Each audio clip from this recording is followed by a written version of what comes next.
chicken! Oh.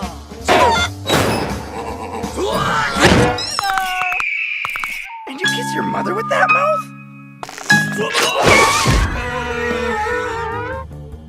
What? Who? Why?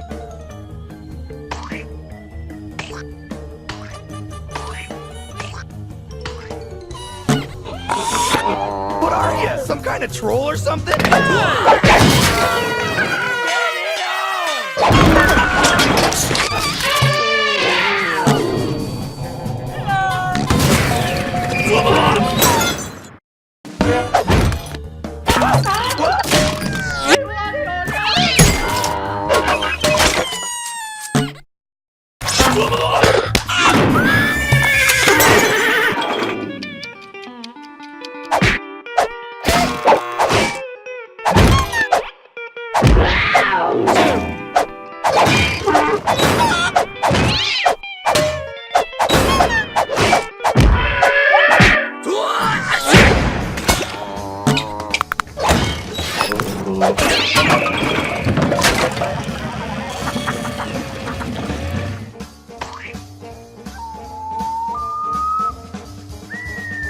Help me! Don't let the monster